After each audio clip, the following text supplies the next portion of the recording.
کۆمەڵێک پاشماوەی مین و تەقەمەنین لە شوێنە جیاوازەکانی چێڵگە میڕێژکراوەکان کۆکراونەتەوە و لەو شوێنە دوور لە ئاوەدانی لە ناو دەبردرێن. ژمارە 1 2 3 منتقەتان ئەوانە جواب بدەن و یەک لە دوای یەک دقیقاک حاضر. ژمارە 1 منتقەی ئەمانە مامۆستا. یاڵا دووبارەکەوە. ژمارە 2 منتقەی ئەمانە. ژمارە 3 کاکە منتقەیمەش ئەمانە.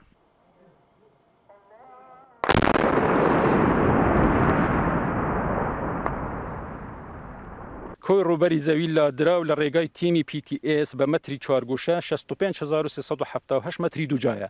کۆی ڕووبەری زەوی پشکێنراو لەلایەن تیمی لە ناوبردنی تەقەمەنی نەتەقاوە بە مەتری دووجا بە مەتری چوارگۆشە 199230. ژمارەی مین و پاشماوەی تەقەمەنی جەنگی لە ناوبراو 10392 مین و تەقەمەنی جەنگی تر کۆکراونەتەوە لە داهاتوو لە ناویان دەبین. چوار کێلگەمین ئەمساڵ پاکراونەتەوە بەداخەوە بەهۆی هەندێک کێشەی تەکنیکی نەمانتوانی بچین لەسەر حەقلەکان مەراسیمەکە بکەین، بەڵام چوار حەقلمان خاوێن کردوتەوە ئەمساڵە سەرڕای ئەو کەم و کورتیانەی کە هەمانە بەڕووبەری 161755 مەتر لەنا ئەو چوار حەقلە 1001 مین دووزراونەتەوە.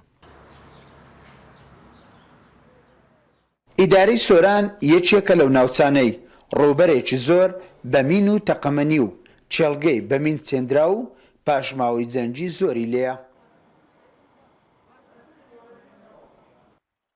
دوای 30 ساڵ کارکردن و بە دوواداچوونی تیمە مینلابەریەکان لە ڕێکخراو و دەستگا و دامەزراوەکانی تایبەت بە مین و تەقەمەنی ئێستا چەند چێڵگەیەکی نوێ دۆزراونەتەوە کە پیسبوون بە مین و تەقەمەنی بە تایبەتی سنووری باڵەکایەتی و برادۆست.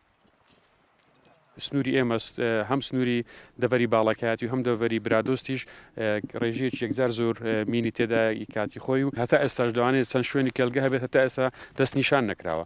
بۆیە گرنگجیدان بەو سێکتەرە لە سنووری ئێمە نۆ قوربانی لە ساڵێک بەڕاستی ژمارەشی ترسناکە.